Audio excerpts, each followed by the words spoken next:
¿Es usted agente de la seguridad cubana? No. You have to lie in order to do that job, and you have to be somebody you are not. ¿Es usted comunista? No. Fernando, pasas a ser oficial de casa. I believe that for every Cuban that is present with such a mission, it would be an honor to accomplish it. To do whatever is necessary for the revolution. That was my answer, not my response. I knew for sure any action that they asked me to do, I would do it. You have to use fake identities to work inside the United States. Well, that's part of the training. In order to be successful, it has to be done quietly and in silence. It's not an easy task, I can say.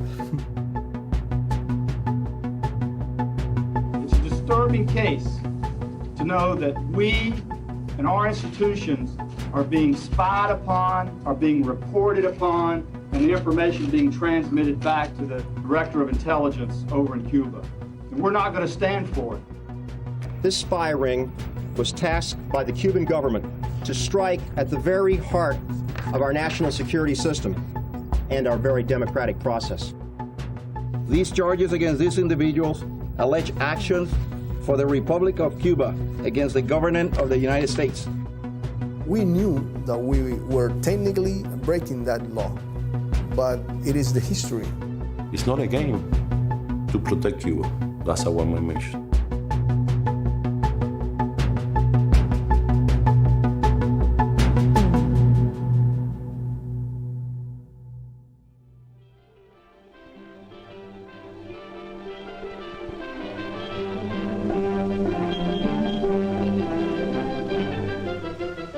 Cuban history began when Columbus discovered the island on his first voyage to the New World.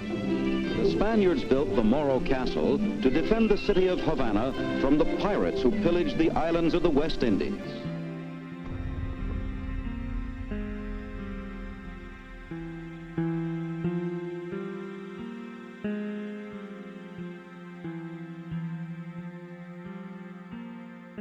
The tropical island of Cuba is only 90 miles from the United States, so near that the affairs of the two countries have always been closely related. Even though we have a Cuban government here since 1902, all the way to 1959, the people who really took the shot here were the American government. Nothing happened in the political life in Cuba and in the economic life in Cuba that was not heavily influenced by the government and the interest of the United States. Everything belonged to the American businesses. The rice company, the electric company, everything. The sugar company. Cuba's beautiful beaches and pleasant climate are among the attractions that bring tourists from other lands, many of them from the United States. At night, the city takes on a new complexion. Amid a blaze of lights, the cabarets come to life. Any excuse is reason enough for a celebration. You ask yourself, oh, so why was a revolution needed then? Havana was like Las Vegas. It had a lot of casinos, nightclubs, prostitution, and it was all controlled by the American mafia. Vacationers that came down from the U.S. weren't looking for a suntan. They were looking for a high time. It was attracting a different type of people that wanted prostitution, people that wanted gambling. Corruption was great. U.S. ownership was vast.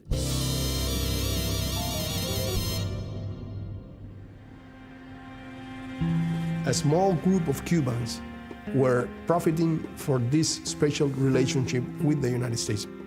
People that had huge amounts of money. I cannot tell you firsthand because I was born in 1963, but my parents were working class individuals. According to what my parents explained to me, it was a very unequal distribution of income and wealth of the country. This was really, really poor, you know, really, really poor. My father was a farmer, and my mother was a farmer too. They don't have money, they don't have nothing to even to eat. Well, my father was born in 1930s. From what he tells me, working back then was a privilege. This gulf between the rich and the poor is the stuff revolutions are made of.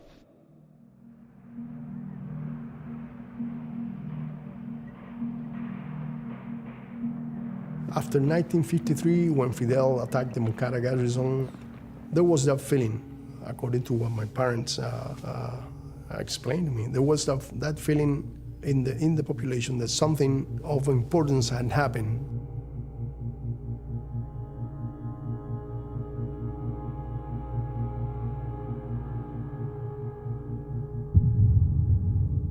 It was something that sparked the interest of the population, because we have to understand also that there was a feeling of deception in politics and in politicians. I would say that most Cubans thought that there was no straightening out Cuba. It was Fidel Castro's revolution that said, "What I mean, stop there."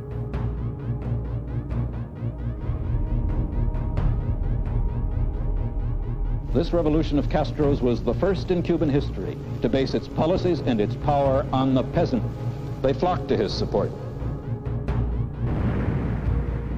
Fidel, he called the people to fight, and everything changed. And all of a sudden, that skeptical people who didn't care about politics became politicized through the revolution.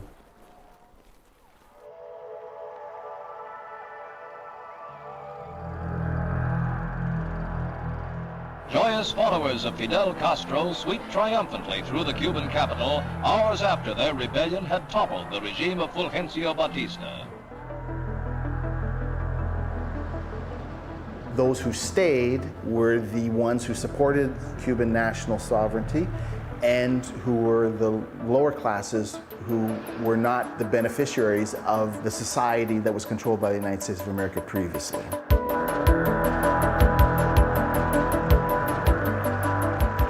When the revolution came to power, it affected the interests of those with close ties to the United States system. Shortly after the Cuban Revolution, many people, especially the upper and middle class of Cuba, left the country. They lost everything they had, their homes, their property, their possessions, and a large percentage of them came to Miami. They moved with the mentality that the revolution would not last very long.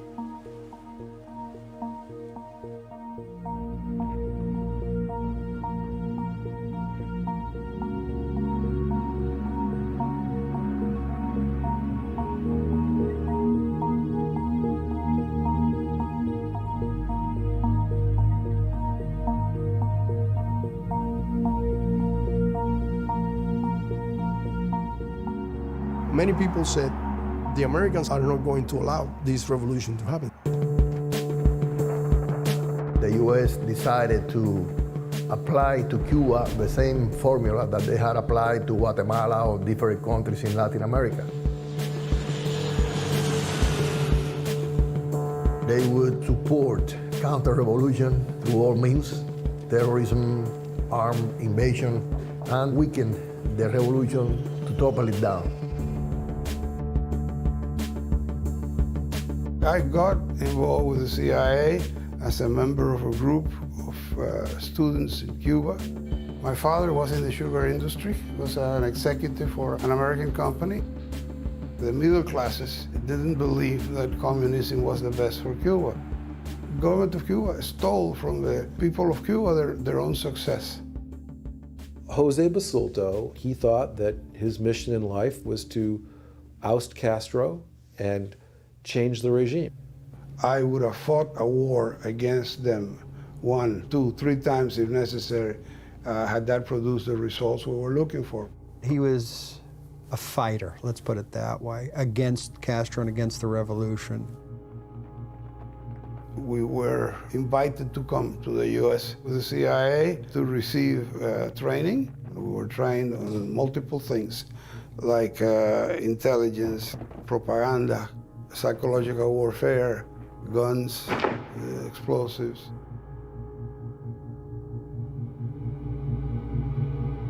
Brigade 2506 was trained to come to Cuba in what later was known as the Bay of Pigs invasion.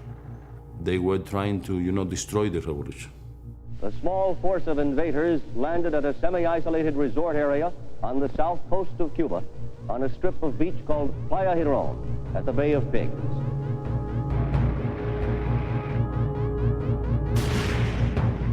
At that moment, they were thinking that the revolution don't have support from the population. That was a mistake. They were defeated so fast. They didn't last more than 72 hours. Our plan failed. We simply lost.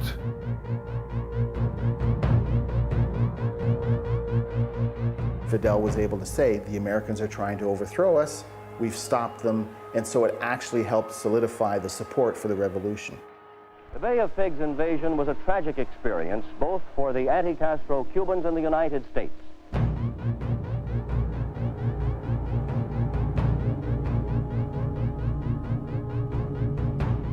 The majority of those who left Cuba after the revolution were peaceful. There was a small percentage who had lost their businesses, their homes, and their influence in Cuba that turned violently against the revolution. This is Al Dempsey in Miami, just 5 minutes away from Miami Beach's lush multi-million-dollar hotels. Men are training to fight Fidel Castro's armies in Cuba. These men are bankers, lawyers, former professional men. There are even a couple of bakers in the group. You have militant exiles who formed groups, militias, and became an offensive weapon, trying to overthrow the government in Havana by violent means. They were involved in a crusade against the Cuban government. I was born on June the 9th, 1963. The life in Cuba at that time was at the very beginning of the revolution. I grew up in the 60s. There are hundreds of attacks. There were bombs that were placed in different areas throughout the whole island. I remember clearly when I was a kid that one day the city of Havana was shaken by somebody who had come to shoot at a hotel. A hotel who was next to the shore right here in Miramar, with a boat and a cannon. Yes, I shot the cannon. I only fired 15 rounds, and my co-gunner, if you may, the one that brought me the bullets, he said, I have to fire one, so he shot one. I had the FBI behind me for at least a solid year. They didn't do anything to me. I wasn't even brought for interrogation. The government of the United States, they don't do nothing if you are committing terrorism against another countries. We were a country under siege. What we call today IEDs, the improvised explosive devices, that's exactly what they were doing. They were planting explosive devices or bombs in order to create chaos. There are thousands of victims in Cuba of those attacks. We understand, even being a child, that the revolution is under aggression, We always knew that there were groups like that, and there were people in Miami thinking of ways to harm us. That is one of the reasons why individuals like us were needed in Miami. In this war against communists, a lot of innocents have been sacrificed, and we know some more has to be if we want to make the victory, the final victory.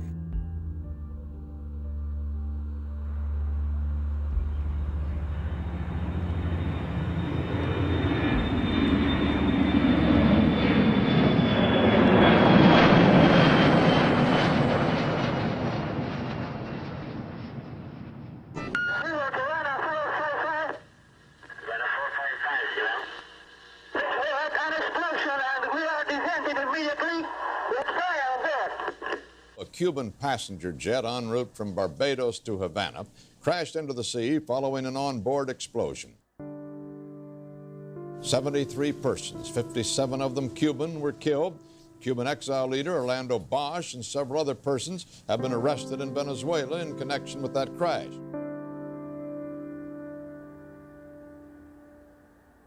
At that time, 1976, that was the first time an airplane was hit by a terrorist group.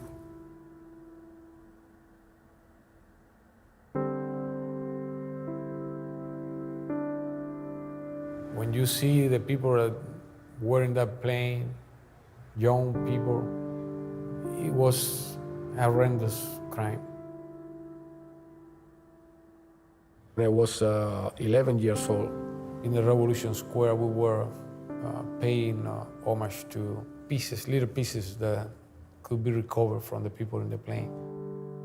The whole Cuban people was there, more than 1 million Cubans. It had an impact on me as a adolescent. I mean, I was 13 years old, and I was in the Revolution Square with my father, my mother, and my sisters. Everybody in Cuba was crying. Everybody was crying because that was a terrible crime. No podemos decir que el dolor se comparte. El dolor se multiplica. Millones de cubanos lloramos hoy junto a los seres queridos de las víctimas del abominable crimen. Y cuando un pueblo enérgico y viril llora, la injusticia tiembla.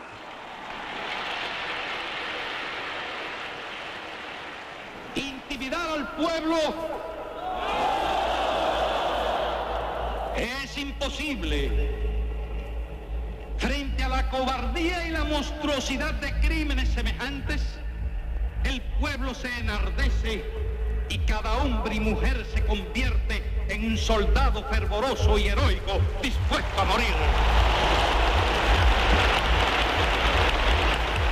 I don't think the Cuban people has never been after revenge. We only want justice. A couple of years later, there is this TV show reflecting on the life of somebody who was infiltrated in the United States. A Cuban infiltrating the CIA. The title of the TV show, In Silence, had to be done. Because in order to be successful, it has to be done quietly and in silence. Remember, back in those days, that was the most watched TV show in Cuba. Every Cuban identified with the character. And it's a character that is based on true facts. It gave us a sense of, well, there is a way to face these actions against Cuba, those who attacked us. And that made me think about that possibility. It was something that influenced me. That is something that I would like to do. That is something that I wish I had the opportunity to do. Of course, I didn't ask for the opportunity because that's not the way it works. It's just the opportunity came to me.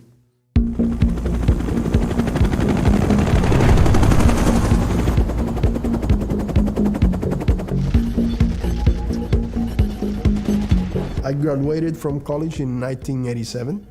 I studied international relations, and then I went to Africa. I was 24 when I went to Angola. I was 20 years old when I went to Angola. I went there to defend the right cause, which was the independence of Angola. I graduated. I volunteered to go to Angola. I was there as a lieutenant of a scout platoon. I was stricken by the poverty, the misery that colonialism imposes on people. Not too different from what was happening in Cuba before the revolution. But at the same time, I could see the appreciation and the love that those people developed for the Cubans because we went there and treated them as human beings.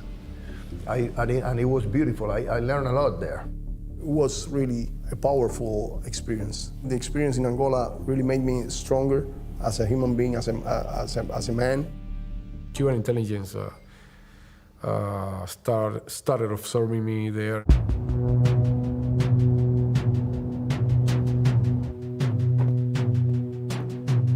I returned back to Cuba. Somebody approached me, and I didn't even know what it was for. One day somebody come to you and tell you, we need to have a meeting with you. Somebody went to my house and left a message. We need you to present in some place, some government place, the next day. So I went there. I didn't know what it was about. When I came back to Cuba and I was about to start working as a diplomat, they approached me and presented a mission. My mission was to direct in the field a group of special agents that had been located in Florida. And they said, you know, we have people coming from Florida to do sabotage here and some acts of terrorism. And we need somebody to go there and infiltrate those people and send the information here. I saw enough of the crimes committed against Cuba during the years so as to be aware of the need to defend it. He asked me if I was willing to be part of that. He was very insistent, telling me that I thought it over. I believe that for every Cuban that is present with such a mission, it would be an honor to accomplish it. And I said yes. I told him right away, if you believe that you need my services, I'm ready. I said, it's my duty. I knew for sure any action that they asked me to do, I would do it. To do whatever is necessary for the revolution, that was my answer, my response. And then I started working with the Secret Services. After that, then you go to a period of training.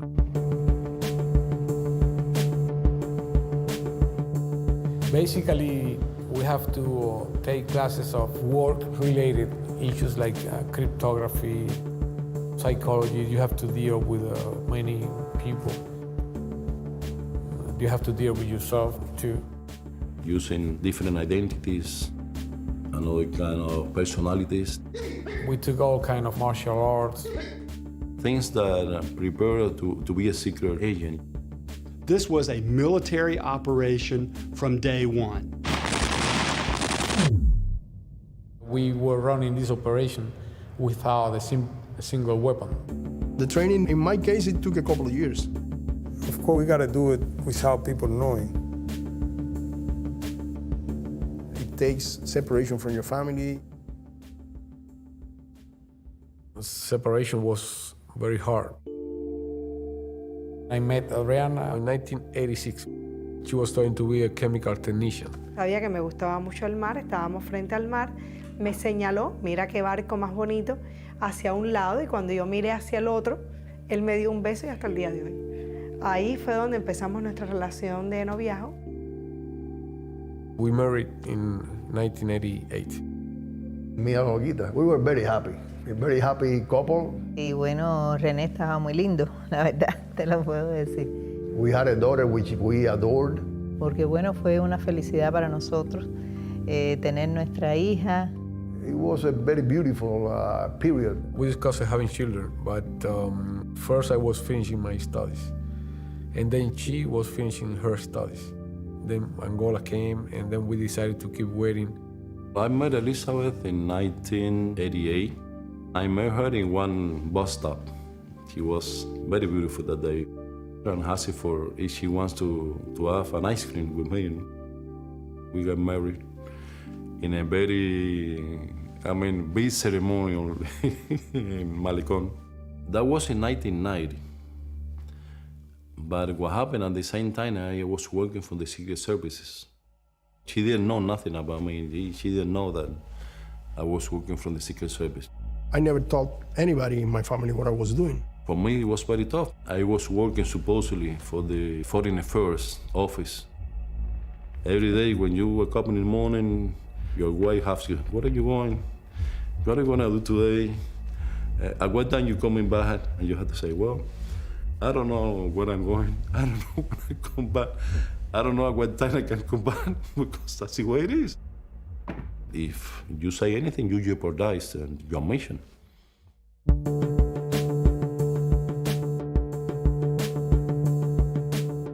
I would consider them brave men. I mean, it takes some balls to do what they did. You are able to do something that you understand and believe is good. You have to sacrifice something for that, you know? You have to lie in order to do that job. and you have to be somebody you are not. And it takes a toll on you. It's not easy.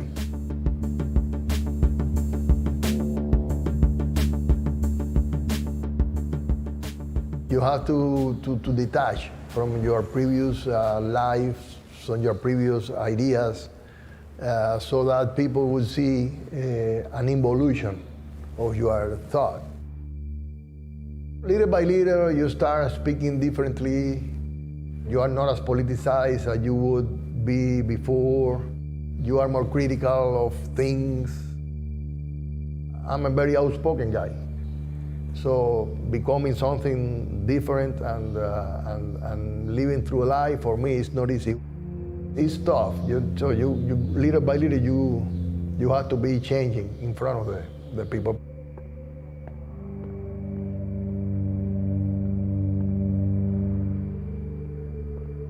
I have been already graduated from aviation school.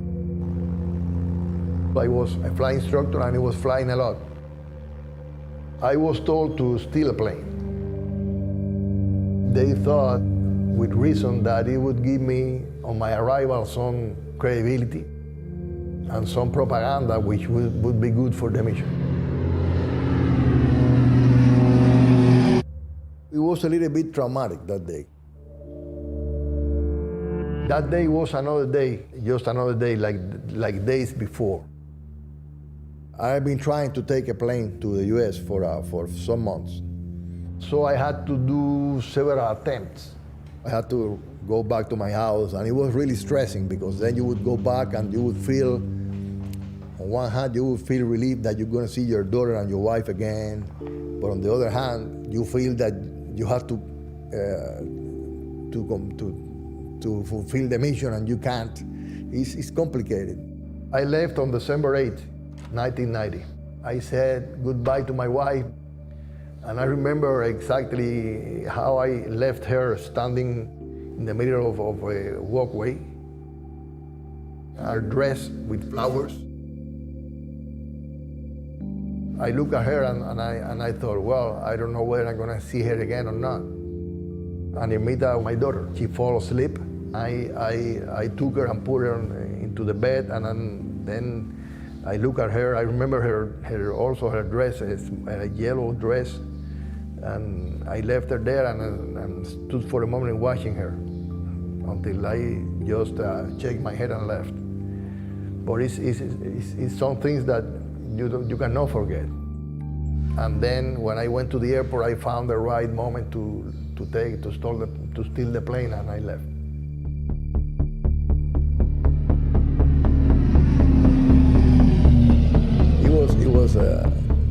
It was really hard.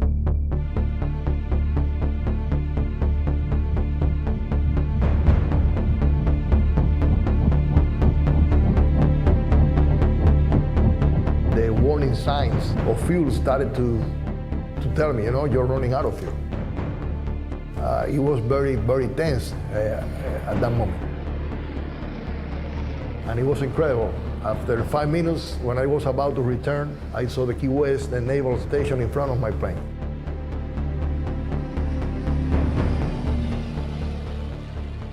So I landed there with the little fuel I had left, and that was it. There came one little truck which said with a sign, "Follow me."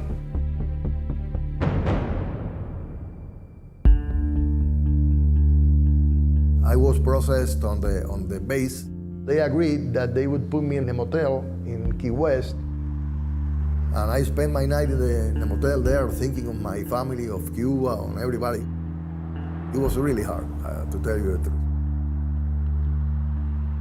Remember that at one point I took off my identity card from Cuba, where I had the pictures of my wife and my daughter, and I looked at them. And I started to cry. I was thinking of what would be happening in Cuba. At the end, I fell asleep because I was so tired that I couldn't remain waking, but it was very rough for me. El 8 de diciembre de 1990 me sorprendió la noticia de que René se había ido del país.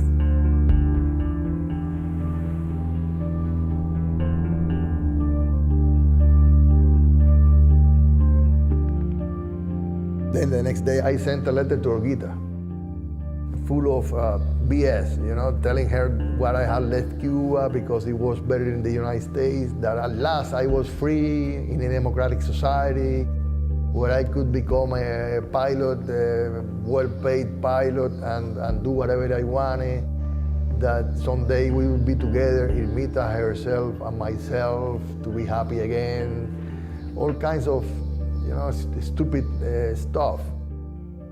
Y yo, sin entender nada, yo decía que no era posible, que ese no era René, que ese no era el René que yo había conocido, que ese no era René. Supposedly I was a very happy deserter. I waited for a reply. Tanto, con el dolor de mi alma, me senté, escribí una carta diciéndole todo lo que yo sentía. And went to my room to read the letter. So I opened up and started reading the letter. And it killed me. She said me all kinds of things, that I wasn't a good father, that I could keep the United States for me. Y ya yo no tenía nada que ver con René, que bueno que René se fue y que de verdad era un traidor, ¿no? She basically broke with me. And I was in shock when I read that.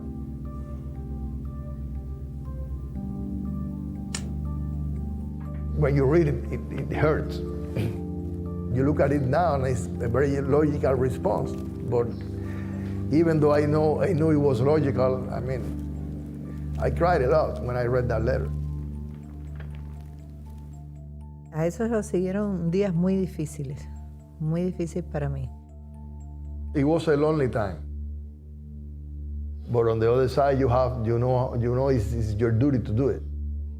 To do my job as a Cuban agent.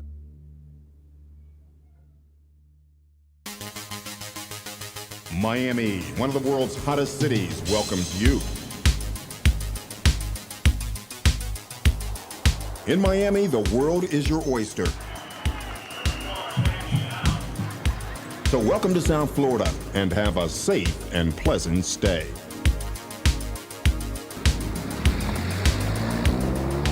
I would be listening to Miami radio stations. They would do a radio program from Little Havana in a restaurant.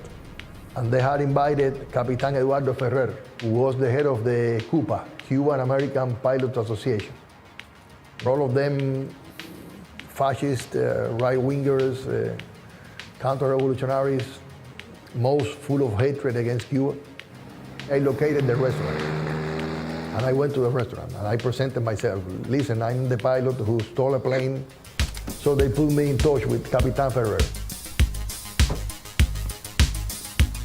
I went to see him to his house. He gave me the welcome, red carpet. The guy who stole a plane from Cuba. So what do you want to do? How can I help you? So I tell him, I want to be a pilot here. And that's how I came in contact with those people. Pasé muchísimo trabajo, como lo pasó todo el pueblo, pero en este caso yo solita. Como no tenía la ayuda de mi esposo, yo era una gente joven, y realmente yo trataba todo el tiempo de proteger a Irmita. Primero le dije que su papá se fue a estudiar. Y bueno, ¿y por qué no me lo dijo? ¿Por qué no se despidió de mí? Niños, al fin, ella jugaba mucho con el primo más contemporáneo, que es mi sobrino. Y Irmita vino llorando. ¿Y qué te pasa? ¿Qué te pasó con Michelle? Dice, ya yo no quiero más a mi primo. Bueno, ¿por qué? Dice, porque mi primo dice que mi papá es un gusano. Y entonces en mi familia, mentar a René era mentar al hombre que me había abandonado con una niña y se había llevado un avión y se había convertido en un contrarrevolucionario. Little by little, they will be infiltrating those groups in order to get information about the plans of these organizations and sending information to Cuba. We have to use fake identities to work inside the United States. You are going to live the life of somebody else.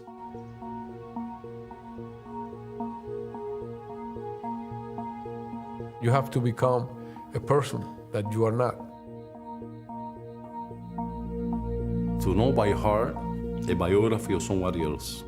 They used dead for the most part, dead individuals using their passports had scoured sort of the obituaries. It's about my age. Let's falsify his identification papers, just like what you see in the TV.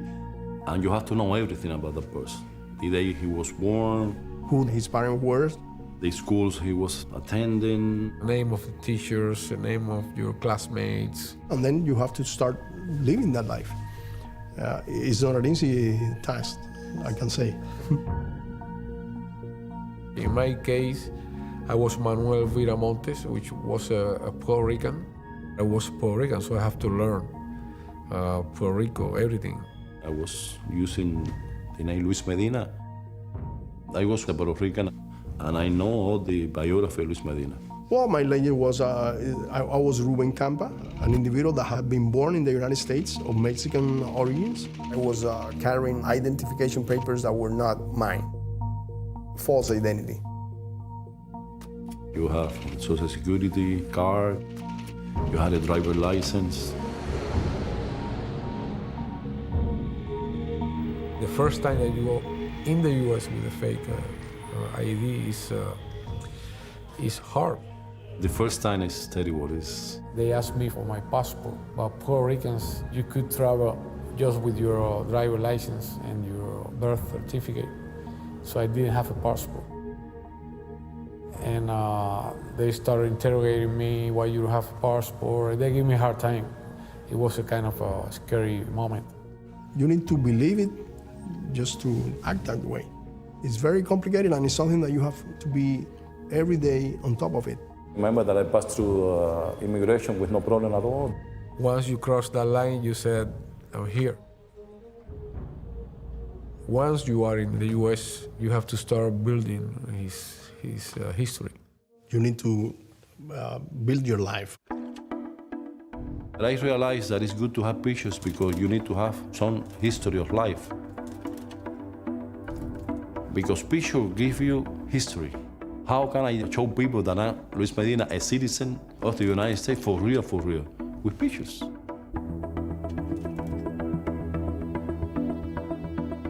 I am Luis Medina the whole time I'm inside the United States. He's exactly like me, but different than me. You can see the pictures. You have to portray a Puerto Rican, and the way they dress up, you know, the Puerto Rican use big chains. And I received this one from another officer. This helped me a lot in my job. It helped me a lot because it helped me to be Luis Medina and to fulfill many missions in my job. And I feel like it's a lucky charm. The Cubans were very good at their trade craft. I mean, they were very good at spying. There's a group of people that are infiltrated in the groups. And my task, my goal, my mission was to handle those individuals. Cuban spies were trying to get into anti-Castro organizations here in South Florida. Who was doing what? Reporting back to their government. But in my case, once I started dealing with those groups, I was given a lot of liberty to make assessments and to decide who to approach, who not to approach. I didn't know them as spies. I knew them as participants in Brothers to the Rescue. I was together with the president of Cuba, Capitan Eduardo Ferrer. He was consulting me on how to launch a unmanned airplane to Cuba with explosives. We were talking about the feasibility of doing it. And all of a sudden, Basulto called on the phone. And Basulto told this guy that they were creating Brothers to the Rescue the next day on Miami Airport. And the guy told him, oh, you know who's with me here? He's Rene Gonzalez, the guy who stole a plane from Cuba. And Basulto, of course, he was excited at the prospect of meeting me. So he told him, oh, invite him there. I want to meet him, whatever. The next day I went to Miami Airport. I had already met a couple of guys in Miami, and they greeted me. And one of them introduced me to Basulto. Rene Gonzalez. He told me how he got there before everybody else. I don't know. Well, these people from Cuba, I'm telling you, they're good. Brothers to the Rescue in the early 1990s was formed as a result of the influx of Cuban rafters into the United States. The Coast Guard couldn't find them all. People were dying, people were drowning. We were going to start flying airplanes to locate the refugees at sea.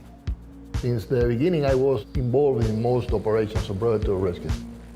They had a bunch of Cessna airplanes. They had volunteer pilots, volunteer spotters. They would radio the location of the rafters to the Coast Guard, who at the time would pick them up and bring them into the United States safely. At that point in time, they weren't being repatriated to Cuba, they were being brought to the United States. If they were picked up on the sea or they made it onto land in the United States, they were given permanent resident status immediately. Miami. The number of Cuban rafters is on the rise. Nearly 24 picked up yesterday. That's why Brothers to the Rescue is stepping up search flights for rafters. I realized that doing sometimes good things have more impact than doing bad things. Right away, he started to receive funds. People in Miami gave their money, and all of a sudden, he became a personality in Miami. To refugees, they are heroes in the sky, the Cuban exile group Brothers to the Rescue. When he was doing just that in the Florida Strait, international waters, rescuing the rafters, Cuba just kept watching. It was intelligence gathering. That's all Rene really did. He was good at it, too. You have to set a way to communicate with them. It was the beeper time. One of them would send me a beeper with a code saying, I need to talk to you. You have to go get out of your house, look for a safe public phone. First, you don't go straight to the payphone. You have to do a score counter surveillance plan for me to be sure that when I get that phone, nobody will follow me.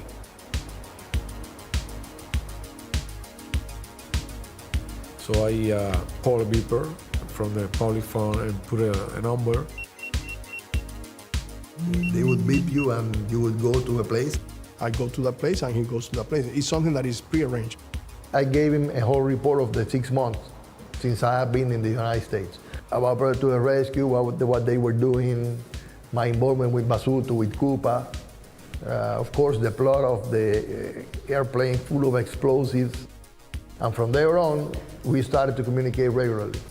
And then I have to go right back and send an urgent communication to Cuba.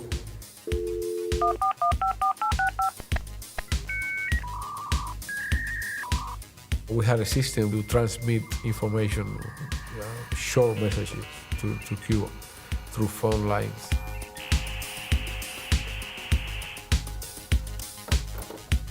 You pass on the information and you're not responsible with what is done with the information. You just pass it on to Cuba. Truly, it was a very sophisticated operation that was being run not just to provide protection, as they would assert. They were trying to get into U.S. Army facilities. Ramon, for a time, lived in Tampa, Florida, near MacDill Air Force Base. And he had, we called it the box of war. Time Life magazine company sold these little, they're like recipe cards, but they had pictures of the planes on them. This is what an F-16 looks like. This is what an A-10 looks like. Basically little flashcards for children that are publicly available. He watched planes take off and identified the planes with the box of war. Sitting around counting planes at MacDill Air Force Base up in Tampa, that's all they ever did. And down in Boca Chica, same thing. Tony was working at the Naval Air Station in Key West, Florida. He was mainly employed at the Public Works Department on the base. The labor shop, that's where I worked. He was a metal worker, no access to any secret information at all. He didn't have any clearance. He just counted planes, something you could do from the road. Planes can be seen from the public highway, which runs perpendicular to the military base. If you get a car and drive by a US-1 close to the base, you can see how many planes there are there. You don't even need to work there. You can go, it's a sign there, you can take a picture there and record it. I'm convinced that one of the goals of this conspiracy was to exploit, to better understand how our military would work, our assets, our capabilities, trying to count planes, see what planes were at what Air Force bases. The question is why Cuba needed them. For us, it was very important to see what was happening in Boca Chica because Boca Chica is very close to Cuba. The naval base closer to Cuba. When the U.S. invaded Panama, in that Key West station that used to be 12 planes, days before there were 60, 70. When the U.S. went to Haiti, the forces in that Key West station multiplied as well. So Cuba wanted to have an early eye checking. If one day, instead of 12 planes, there are 60, something's going on in the area. We were afraid for an invasion coming from Boca Chica. They would snoop around, what are you doing? Where are your buildings? What are you doing here? And they snooped around this one building that was going to be used to hold classified information. They making a renovation of that building. The building 1125, that was the number, A1125. Tony was working on that building as a laborer. And I hear somebody say, oh, this building is something for top secret, So I put that in one of my reports. Oh, I work in the building that somebody said that. The Cuban Directorate of Intelligence said, tell us more about that stuff. And I never answered. I don't know what they said that. And the law in the U.S. says very clearly that in order for you to be guilty of espionage, you have to have gathered or transmitted information that is closely held, that is secret. And that thing was open. Even a guy come with a machine of Coca-Cola. It was not like, oh, this is closed, this is something, And that's not espionage, because it's not secret. Who might have access, in fact, more access than the janitor, who comes in sort of unpretentious, without notice, and is able to move around freely inside a base where classified information is? All spies aren't James Bond. You need those others that are available and can get the job done. We never tried to get any classified document, any top secret. I didn't know what is a top secret mean. Really, I didn't know. It was illegal, it was in violation of our laws, but was it meant to harm our national security? No, I don't think so. Is Cuba even a threat to the United States? What are they going to do to us? Cuba don't want any conflict. If somebody said that Cuba want a conflict with the United States, it's a crazy person. It's not, I think all the Cubans really were ever worried about was, would they ever be invaded by the United States? It's all defensive, it's not offensive. The news from ITN. The red flag came down over the Kremlin tonight as President Gorbachev resigned and brought to an end 7 decades of communist rule in the Soviet Union. The Soviet Union had disappeared. Cuba went into very severe economic crisis. What we call the special period began. 100% of the oil that was coming from the Soviet Union stopped, so we have zero energy. The situation was terrible. The embargo places incredible economic limitations on the Cuban population. It's as harmful as any war. It kills innocent civilians. Buena parte del periodo especial la pasé sola con mi hija. Y entonces, bueno, parece que es que yo estaba tan flaca y yo había pasado tanto trabajo.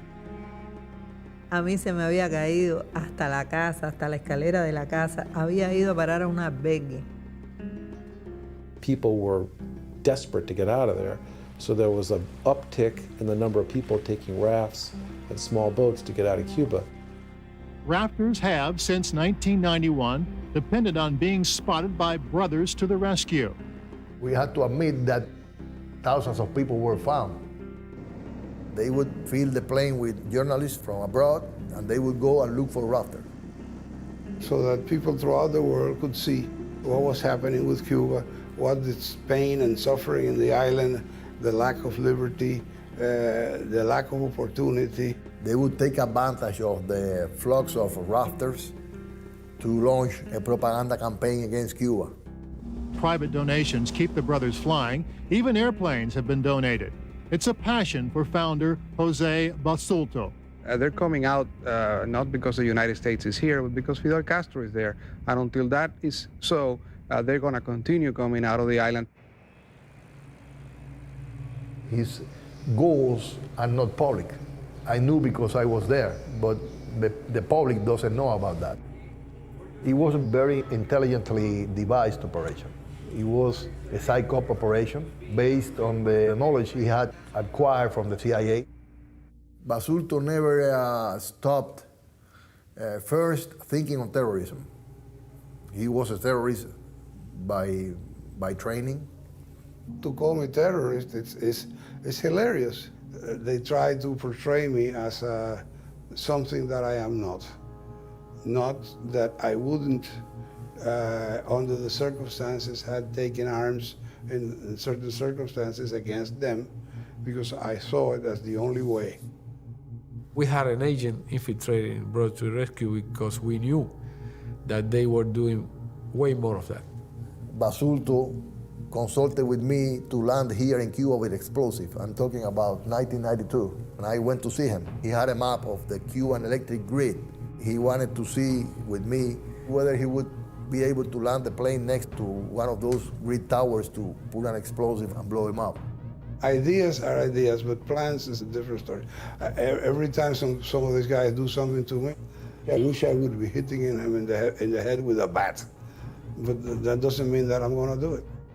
Renee's role was to infiltrate Brothers to the Rescue, then report back to Gerardo so that that information could be relayed to Cuba so that they could, be ready to deal with incursions by Brothers to the Rescue. Fortunately, I didn't kill anybody. Not once. No, there's one person that can be claimed that he lost his life on account of what I did. Other people cannot say the same thing. By the way, who trained us to kill, who trained us to do all those things that nonviolence regrets when they happen, were the United States. We are the results of U.S. foreign policy.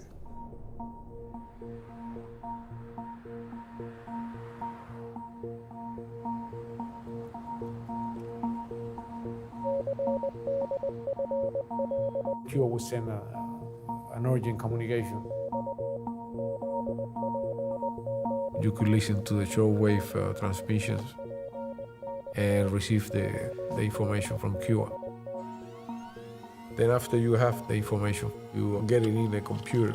You had a disk that has a special secret program, and that turned into a message. We received the instruction from Cuba.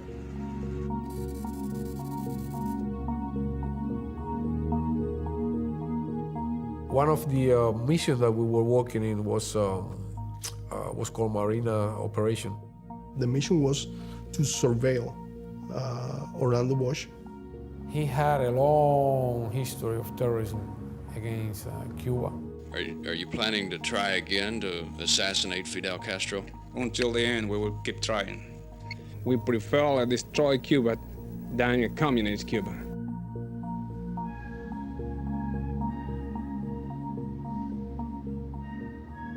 As some authorities in the U.S. called him once, the worst terrorist in the Western Hemisphere. He kept planning terrorist attacks against Cuba all the time. Nobody stopped him.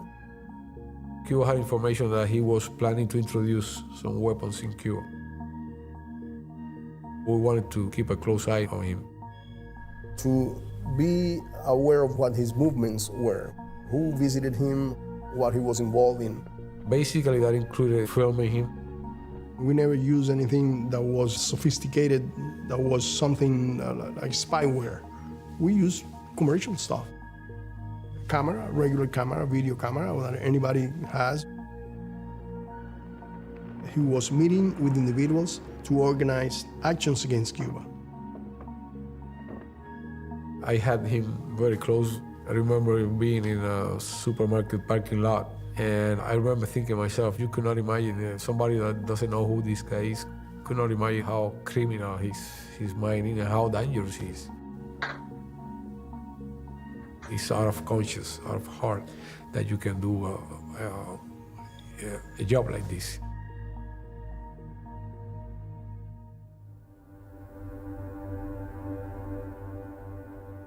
They were doing it not for the money.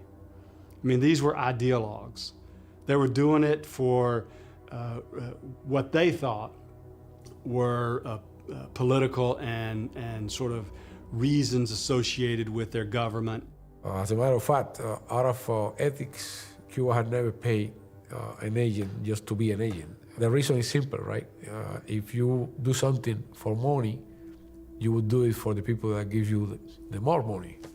If you are, I don't know, a baseball player or a soccer player and play for money, you will play for the team that pays you the most. And on that logic, if you are a spy for money, then you will spy for the country that pays you the most. And Cuba cannot compete with anybody on money issues, right? Gerardo and the others lived in simple apartments. I was living in a very small apartment, very small apartment. Very modest individuals, modest means. I was eating the basic thing, you know, like one hamburger was one Coca-Cola and 90 cents with 35 cents. That was my dinner. Probably made more money from the American government working at Boca Chica than he did from the Cuban government as an agent. You watch movies and agents have encounters in fancy restaurants or hotels or drive nice cars. We're having problems all the time with old cars. Those were very difficult years. René se va en el año 90 y empieza a pasar los años. I knew that back then, at that time, in Cuba, there was turmoil in the family, my loved ones, my friends were all would be, you know, thinking that I was a traitor, and it was really hard. Y empecé a pensar y a pensar. She didn't believe deep down that I was a traitor. She started to follow the traces that I left behind. Yo dije, este hombre fue al trabajo a buscar alguna información sobre mí. Que me dijo que él que conocía a René desde Angola y que se había enterado de la noticia y bueno, que venía a ver cómo yo estaba, cómo estaba la niña. Somehow she felt that he hadn't been with me in Angola. She started to look at this guy and follow that guy and call him to his job. Tú no estuviste con René en Angola, tú estuviste en mi trabajo buscando información sobre mí y yo llegué a una conclusión de que René no es traidor y tú eres el compañero que lo atiende. Well, the guy was in shock. Ese hombre se insultó, me dijo una pila de cosas, no digas esas cosas, ya tú te estás volviendo loca, te vas a meter en un problema. Me llamó por teléfono y dice, necesito hablar contigo. At the end, they had to call her and tell her, you know, please, leave us alone. He's with us. Volví a respirar y dije, bueno, es el René que siempre conocí. I knew that at some point she would join me in the U.S. if I had to stay.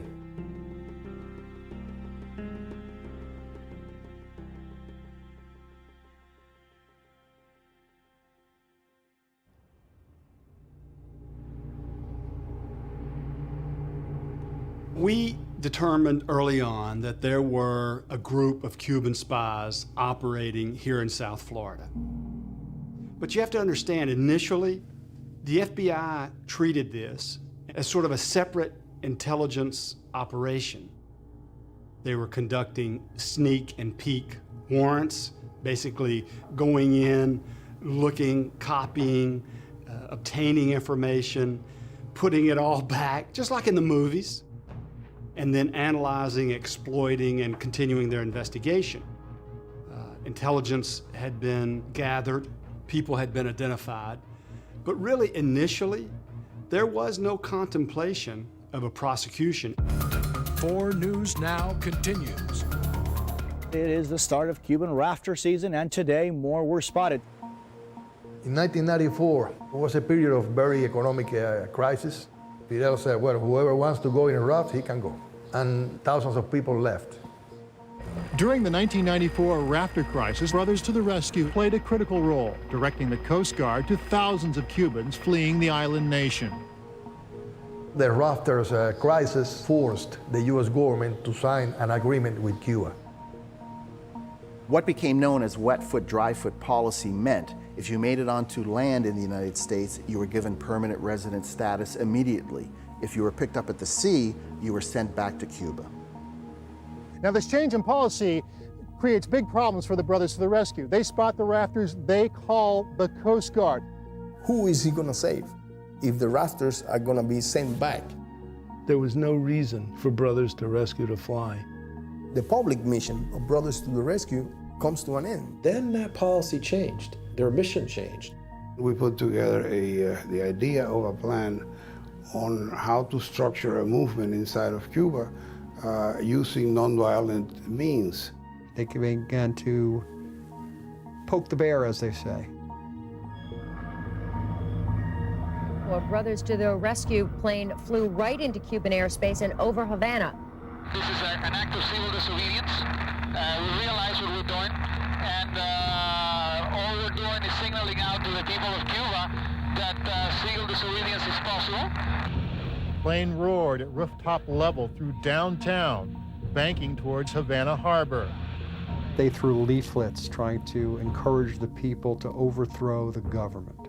We had a slogan, compañeros no hermanos, which means comrades no, we're brothers. We flew by the Faro del Morro, this structure that has the lighthouse in Morro, and it went next to it. That really upset the government too.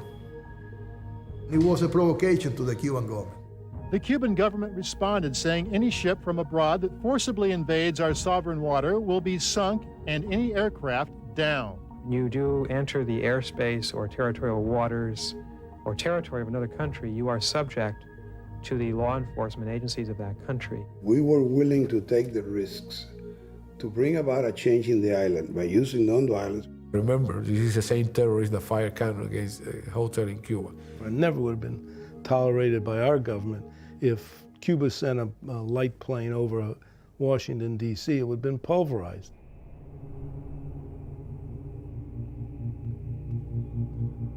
Unfortunately, Basulto decided to keep up that operations. He overflew Havana many times, many times. Those leaflets we had dropped that went to Havana, we did that like at least 3 times. We dropped at one point like 500,000 of them. Every time that Basulto violated Cuban airspace, the Cuban government would send a diplomatic note to the United States with the data about the overflight. The Cuban government repeatedly asked the U.S. government to stop the flights from the Brothers to the Rescue. The American government did nothing. And he did it again and again, until in 1996, the Cuban government decided to put an end to that. We decided, well, let's send 3 airplanes to fly the mission of seeing if we find any rafters. 2 p.m. Saturday, 3 small Cessna Skymaster aircraft took off from Opa-locka Airport near Miami. The flight plans were provided to Cuba by the U.S. authorities, the FAA.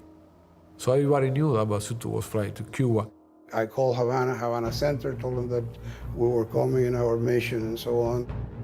Instead of moving in this direction, east-west direction, allegedly to watch for rafters, I don't know for what purpose, he went straight towards Havana. At 2:57, one of the pilots from the group Brothers to the Rescue tells the control tower in Havana of their intention to fly into airspace south of the 24th parallel. The pilot is warned of possible danger. They threaten us like they always did. You are in Cuban airspace, that's a forbidden zone. We kept on going. At 3:09, 2 Cuban military jets are airborne. Well, all hell broke loose very quickly. I saw a MiG zoom in front of us from left to right. I was in conversation with the other two planes, and I lost contact with one of them, and I could see in the distance smoke. I said, oh shit. I was calling the other one. Mike, are you with us? Yes, sir. Do you see that smoke to my left? I don't see anything now. I did see smoke. See you, Mike. The other one also lost contact with them. Again, saw smoke. Cuban fighter jets shot 2 of Basulto's planes out of the sky, killing 4 people. Flying a third plane, Basulto barely escaped. This has been assassination in the high seas. The problem with the shoot-down is not so much that the shoot-down occurred. I mean, on a human level, of course it is. It's where it occurred. The U.S. authorities said that Basulto had violated Cuban airspace, but the other 2 planes, according to the U.S., were shot down very close to Cuban waters, but inside international waters, which would be a crime. The plane, the incident occurred over Cuban territory. One plane was definitely in Cuban airspace, and I think that the Cuban government and their pilots believed these aircraft were in Cuban airspace. Saturday's attack was an appalling reminder of the nature of the Cuban regime. The planes that were shot down were U.S. flagged planes, civilian planes. The people inside were Americans. Personally, I don't think it's ever justified shooting down a civilian aircraft unless that aircraft is posing like an imminent danger.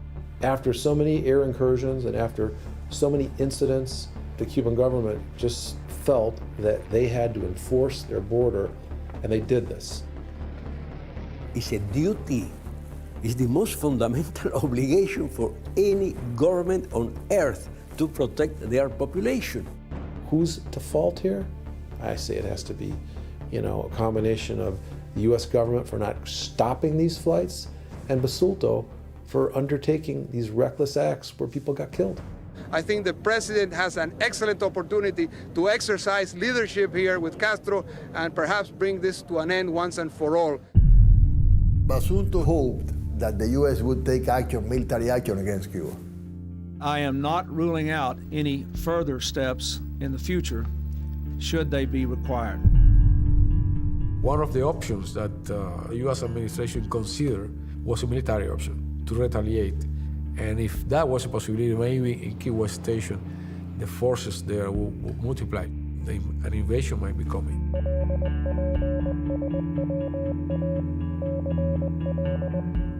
If you see movement that is not the normal movement, so you report that. Just to say, no, today the United States is not invading Cuba, it's important for Cuba. Our top story, that confrontation with Cuba over the downing of those 2 light planes this weekend. Planes carrying members of the Cuban exile group called Brothers to the Rescue.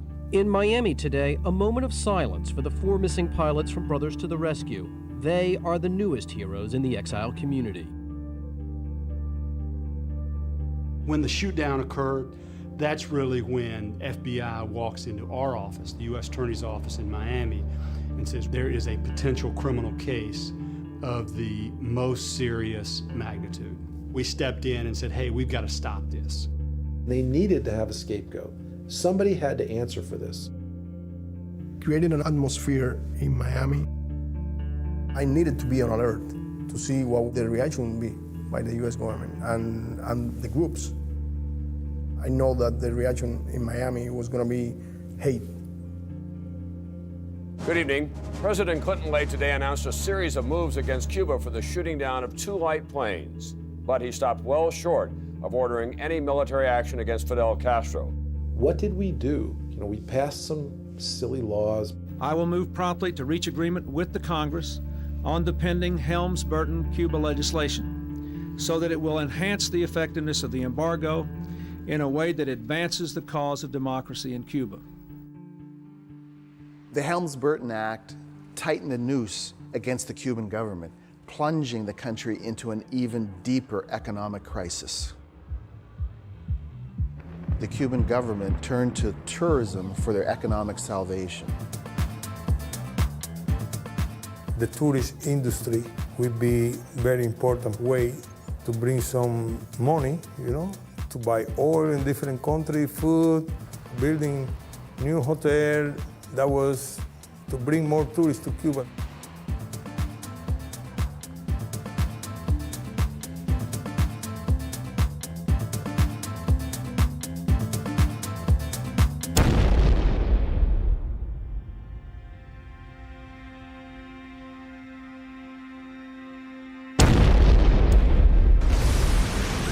Series of bombings in Havana.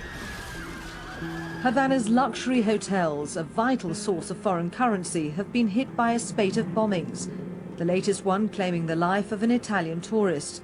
And they were able to tie that explosive device to the exile community in Miami.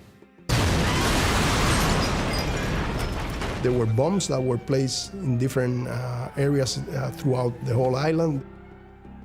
There were people that were killed, maimed, and injured in these explosions. We were immediately tasked with finding out about the bombs, where the money was coming from.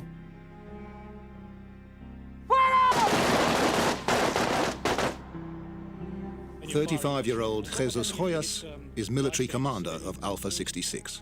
He's led 3 raids on Cuba's beach resorts, targeting the $1.5 billion a year tourism industry that is now Cuba's economic lifeline. What are you trying to do? Trying to get tourism to stop going in Cuba, trying to spend money, going there economy-wise, trying to stop that so we can liberate Cuba. This is aimed at the tourist business. Do you think that's important? That's good? That's a good target? When a country like Cuba has been suffering so much for many years, I don't think the tourists should go there to cooperate to the Castro government. People will say, no, I don't go to Cuba because it's not safe, Use all your ability to stop any kind of plot to set up a bomb. I'm talking about terrorists for real. It's not a game. They can kill your people. They can kill your wife to protect Cuba. That's our main mission. Groups were coming in and setting off bombs in hotels and restaurants. You can be damn sure that our country is going to be, sending spies to figure out who's doing this, who's funding it, who's behind this stuff. Every single day of my life, I was reaffirmed in the need that Cuba had to have individuals doing what we were doing. Everything these agents were doing, the FBI knew about. There was a lot of the reports which were being transmitted back to Cuba, which were all being intercepted. The investigation had been going on for years. There was a lot of surveillance. There were some signs. Somebody who saw something here, somebody who believed that his apartment was broke into there, spaced in time, maybe, so much as to not raising an alarm. I was suspicious of the apartment in front of mine because there was a person that used to live there and suddenly he moved and the apartment continued to be empty, which is weird in that part of Miami Beach where I used to live. And something told me there might be surveillance there. Breaker, breaker, all units subject to back in view at the bus stop, standing at it. I was supposed to wait for my contact, and I was supposed to stay in this bus stop. But when I watch inside, I see the one window move like this, I say, well, somebody's watching me from that place. You detect some signs, but you couldn't tell for sure, and you couldn't abort a mission just for some minor signs. I moved out of that position, so I moved to another position. 59 is solo, passing the CP, getting ready to enter the Wendy's location. Okay, all units, subject is moving towards the Wendy's. I went inside the bathroom of that place. We exchanged the materials, we exchanged the suitcases, we fled. There was information sent back to Cuba by the Cuban spies regarding the activities of the anti-Castro organizations based in Florida. Technically speaking, it was a mission that should have been performed by the U.S. authorities. The U.S. law enforcement agencies were the ones that were supposed to disarm violent people, not to permit terrorist plots in that territory, but they didn't. It's not something that our government should have ever, turned a blind eye to. Cuba had this information about bombs, wanted to be placed even in U.S. planes. They decided to call for a secret meeting with the FBI. In July 1998, some FBI officers were secretly sent to Havana and had a meeting with the Cuba Security of State. And Cuba presented a lot of information to the FBI about those terrorist organizations, who they are, hoping that they finally would act against those people. They did nothing. That was in the summer of 1998. I was traveling, I was tired, and I rented this hotel. It was very cheap. I went to my room, I put the computer in one place. I came back to my car, and when I came back, I didn't see my computer. Somebody stole my computer. I was afraid, it was the FBI. So I sent that information to Cuba, and Cuba sent me back the instruction to go to Miami, close down all my apartment, and go to Cuba. I came back to Miami. On September 11, I was in the process of closing down my apartment. The following day, I was leaving the United States.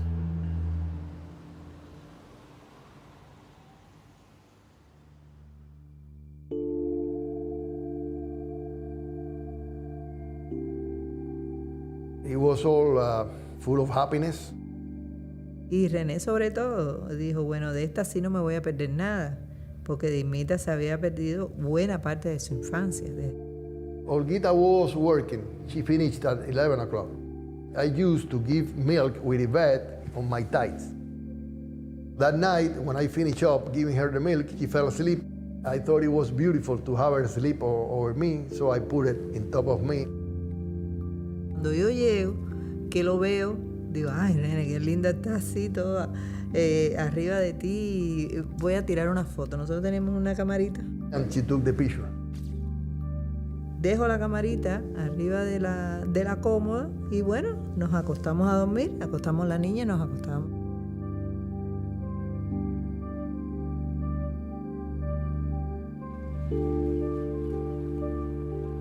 The time now 6:04. Reporting live from downtown Miami. I got a beautiful sunrise just around the corner here. One of those days you just want to curl up with a good book. Echo team to command. Echo team at location. We have eyes on target.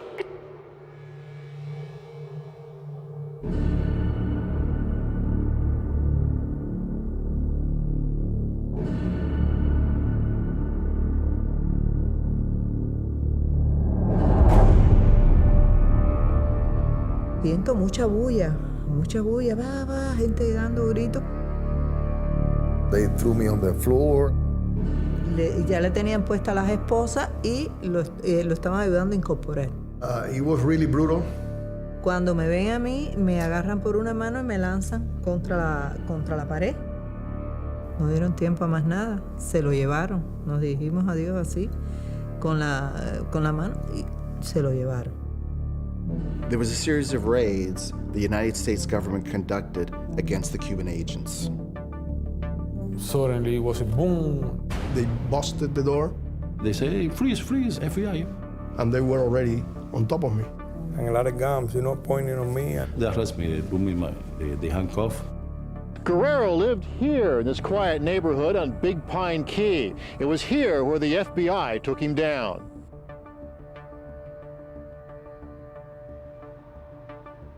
They took me to the FBI office. In the FBI headquarters, I saw Gerardo, I saw René. And they started to interrogate me. They play good cop, bad cop strategy. Some people come and say, you just cooperate with us. Your best chance now is to switch sides. Basically, they wanted me to accept that I was a Cuban agent, that I was infiltrating the U.S. And then the other cop comes and said, you're gonna rot it in the U.S. prison. They opened up my wallet, they took my driver's license and said, are you Ruben Camba? Yes, I am. And I told her, well, my name is Luis Medina. I was born in Houston, Texas. I was raised in Puerto Rico. He said, too many dead ends. That story is not true. I said, well, that's a story. We cannot even arrange for you to go free now. You can have another identity. We putting you in a big house, we bringing your son. I believe that if you start thinking of that, maybe you can fall. I don't know. I didn't try. I just giving you the opportunity to tell me the truth to see if you really want to collaborate with us. And I said, well, okay, I'm gonna give you the truth. So, well, my name is Luis Medina. I was born in Houston, Texas, and grew up in Puerto Rico. And then man started to feel like. And they got very upset when we didn't do it. Then the interview ended right there. So he put me in a car and took me to the Federal Detention Center. When we're getting into the Federal Detention Center, there is a sliding door. They know that's a very vulnerable moment for an individual because, I mean, you know when you're going in there, but you don't know when you're going out. So when the door is open, he tells me, you know you're Cuban, and Fidel Castro is not gonna move a finger for you. So you're losing the opportunity to live in the land of the free. And I told him, I don't know what the fuck you're talking about. I'm sorry about the language, but that's what I said. I don't know what you're talking about. So that was it. We have invited you here today to announce the arrest of 10 individuals in the South Florida area. These charges against these individuals allege actions for the Republic of Cuba against the government of the United States. It was the front page, the lead story. Castro is infiltrating the United States. He's sending spies to Miami. You know, my initial reaction upon reading it was, oh God, these guys are screwed. These charges include conspiracy, espionage, operating illegally in the United States as a foreign agent. It's a disturbing case to know that we and our institutions are being spied upon, are being reported upon, and the information being transmitted back to the Director of Intelligence over in Cuba.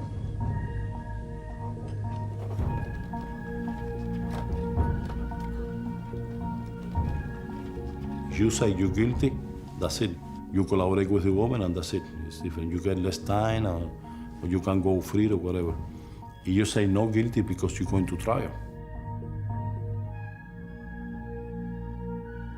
Since we refused to cooperate, we were placed in what prisoners call the hole, or SHUs, special housing units. Oh, it's very difficult. If you don't have a strong mind, you get lost.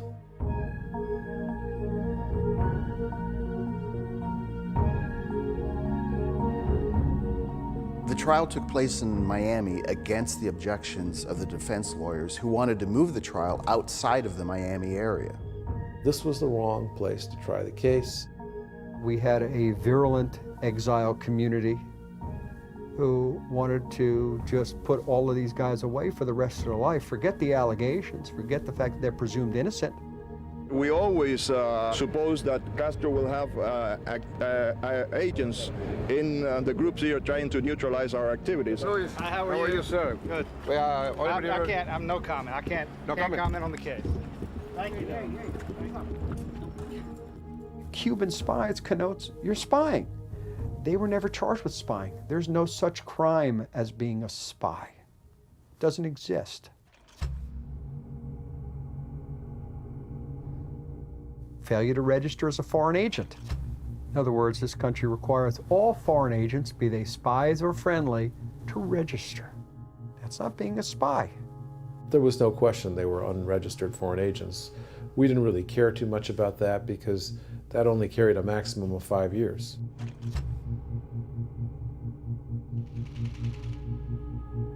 Conspiracy to commit espionage, It is a rare charge. They were charged with not stealing military secrets. Not actually doing so, but agreeing to do so. That's not being a spy. Conspiracy to commit murder has nothing to do with spying. They were never charged with being spies. It's no such crime.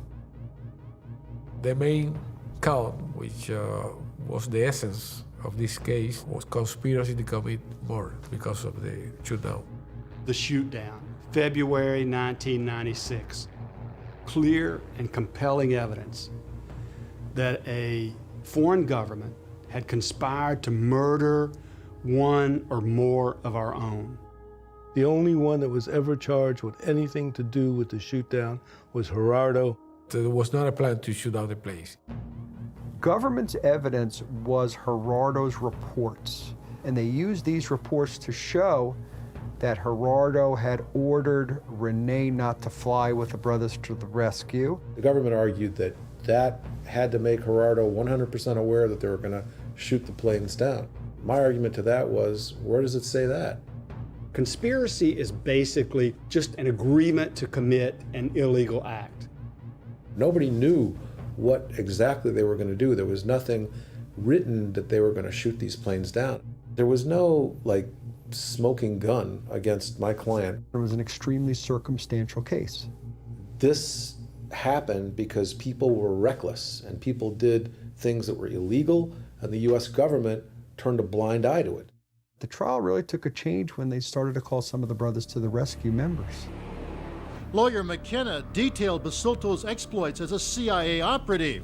The jury and defense listened as the defense labeled Basulto as a CIA-trained saboteur. I needed to show the jury who this guy really was and what he had been up to. Today in federal court, things got very heated between Jose Basulto and defense attorney Paul McKenna. They grilled me as if I was the spy, as if I was the one provoking that whole thing. After 2 hours of questioning, he said to me, "Sir, are you doing the work of the intelligence service of Cuba?" "Stop the trial, take the jury out." Defense lawyers stunned, the judge reprimanding Basulto. They were serving the enemy. Another defense attorney accused Basulto of red baiting, saying if the jury found the accused not guilty, they'd be accused of being communist. That's good enough to declare a mistrial, but the judge just didn't do it. The circus without the elephants. That's exactly what it was. There it was, that was part of the trial. We just kept going. The rest of them were just agents of a government. We had put forward a defense of necessity. You gather intelligence so that there won't be a 9/11, so there won't be a terrorist attack. That's what the Cubans were doing. When do we try foreign spies? We send them back. Do you know how many agents we have all over the world gathering information for us? Like Castro once said, in industrial quantities. We wanted to say and to leave there for everybody to see the history of terrorism against Cuba. Under normal circumstances, reasonable doubt protects Americans and non-Americans alike in a U.S. courtroom from a conviction. We thought that some of the jury members would understand some of what we were presenting. That jury sat through months and months of evidence. We had won the trial overwhelmingly. Lawyers thought that we have won the trial. Attorneys, translators thought that we have won the trial. Even the marshals thought that we have won the trial.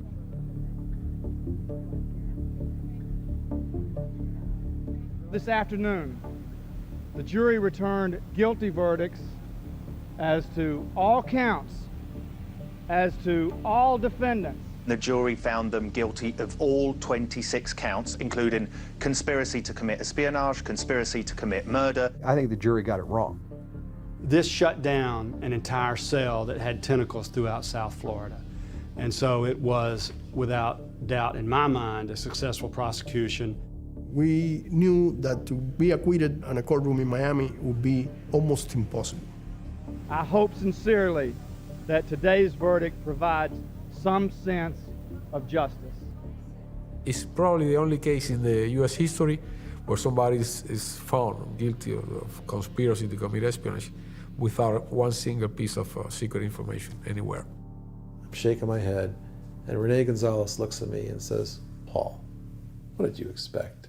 This is Miami. And I was like, yeah, he's right. This is Miami. We were found guilty of every single count, and we were given the maximum sentence. Fernando and Rene Gonzalez have got 19 and 15 years. Y yo no estaba triste, que más allá de la tristeza yo lo que estaba era muy indignada. To tell you the truth, I didn't care about the sentence. I knew what it was going to be. I didn't do anything to harm anybody.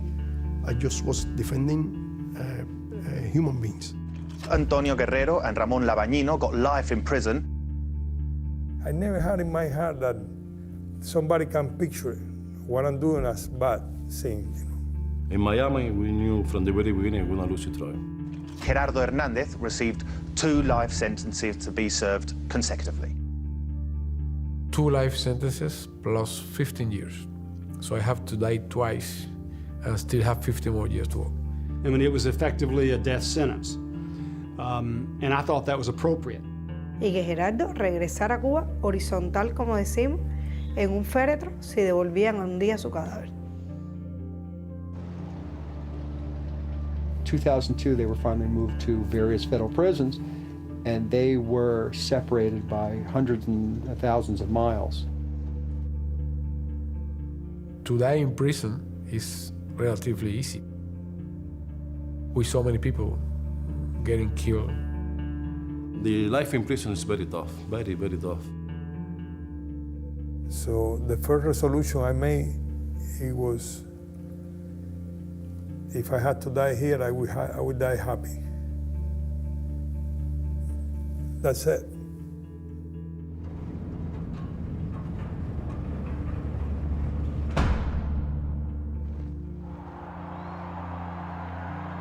From the very beginning, we knew that the government of Cuba would never abandon us, never. Solo les digo una cosa, volverán.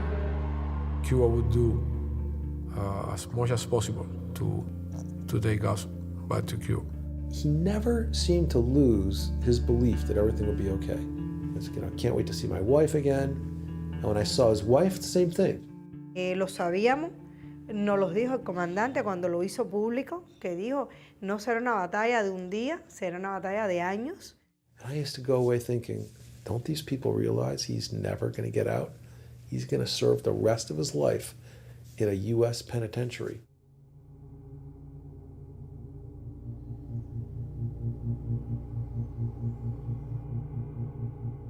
As soon as the trial finished, we started already receiving mail from different parts of the world. The plight of the Cuban Five was becoming more and more known internationally through the efforts of international Cuban solidarity groups, the efforts of the Cuban government. There was pressure put on the American government to either retry the five or release them outright. How could we convince the Court of Appeals to undo this thing? And then, miracle of miracles, we did. The case was argued for the U.S. Court of Appeals in 2004. In 2005, they issued a 90-plus page opinion agreeing with the defense position, saying that the venue was improper, that the five could not have gotten a fair trial in Miami, and the events surrounding the trial formed a perfect storm. And they overturned the convictions. And everybody was very happy at that time. I got to tell you, though, that when that Court of Appeals reversed the verdict, I had kind of a renewed faith in the entire federal system of laws. I was like, what an amazing country. Y Gerardo me dice, bueno, mi reina, ¿estás contenta? ¿Estás feliz? Y le dije, sí, Gera, ahora sí ya ganamos, ahora sí es lo que queríamos. Me dice con mucha serenidad y me dice, ten cuidado. Dice, ¿ya ves la luz al final del túnel? Digo, sí, ahora sí se ve la luz al final del túnel. Dice, bueno, mi reina, ten mucho cuidado, no sea la luz del tren que está virando. We were really excited, waiting for the new trial, and things started to get cold, you know, like nothing was happening. When the en banc court reversed it, I kind of like all washed out of me. And I was back to, well, I guess, you know, it's not the way I thought it was. Nosotros, eso fue el momento que para mí cerró todas las puertas legales.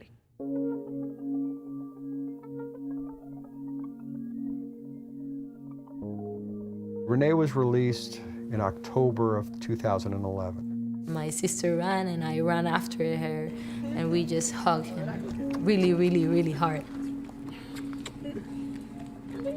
One of the 5 is finally back in Cuba after 13 years in jail. His name is Rene Gonzalez, and he is embraced by the Cuban people as a national hero. And a second member of the Cuban 5 spy ring was released today from a U.S. prison. 50-year-old Fernando Gonzalez. I saw my family, my wife, my mother, my sisters, and the families of my 4 brothers. They were all there. They were also there. It was a day of joy also for me to go there to the airport and receive him and give him a hug. And at the same time, both Fernando and myself, we had the same feeling of still being a little bit in prison. Cuando regresó Fernando, faltaban los 3 que tenían cadena perpetua. I always hoped that the 5 of us would come together. He never felt quite free. On one side, you have to keep your hope. One day I'm gonna be in Cuba with my family, because that's the only way to keep your spirits up. But on the other side, you have to be realistic too. You might spend here the rest of your life, but then you said, I'm not here for stealing or killing anybody or for selling drugs. I'm here for a cause, for defending my people. So if I have to die here, that's the way it is.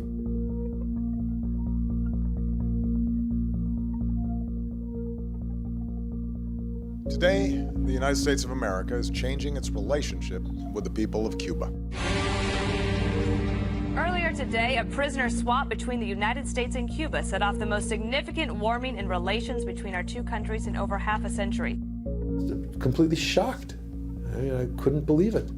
President Obama made his decision to release 3 Cuban spies convicted of espionage on American soil. We were given the news that we were getting back to Cuba. Got into a plane and back to Cuba.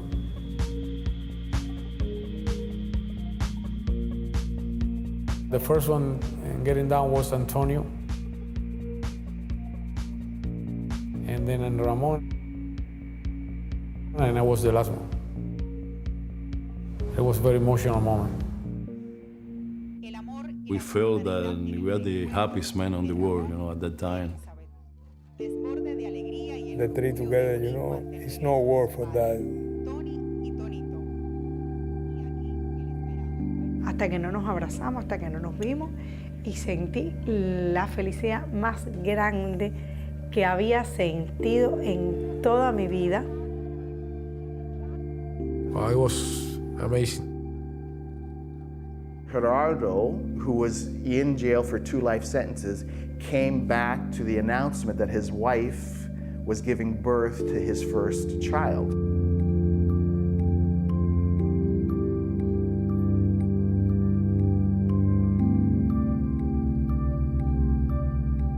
Most of the people in Cuba didn't know, even most of her family, watching her on TV with big belly, everybody was, what? What is going on here?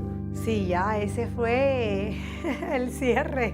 We came back in December 17th, and then the baby was born in January 6th.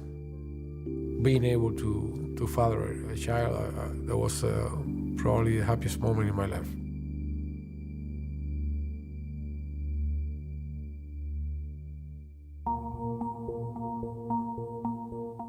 Very emotional moment. It's a moment the people of Cuba are expressing through that medal how they feel about you. Are they heroes? No, the answer clearly is no from my perspective.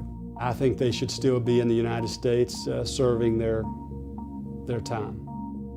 We are not 5 individuals that are exceptional in Cuba. We know that millions of Cubans would have done the same thing that we did. My conscience is clear, it's clean. If I had to do it, I'd do it again. I would do it again exactly the way I did it, but much, much better. Any action that they ask me to do, I would do it. I would try to do it the best I can do it. It takes a toll on you. It's not easy. But on the other side, you know it's your duty to do it.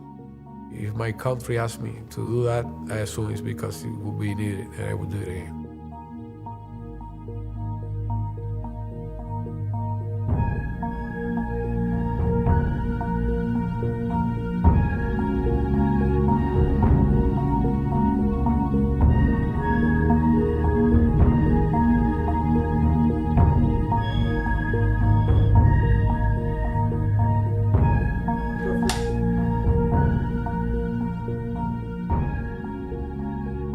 You can take people that are true heroes, that have done something extraordinary to advance humankind. That's not who these 5 individuals were.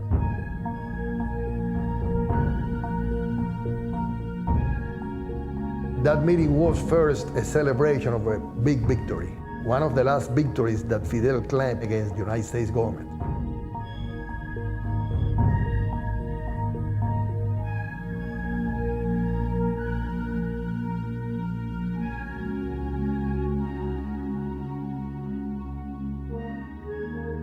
I haven't lost a night of sleep on account of any of the things that I have done throughout my involvement since the beginning to this day with Cuba.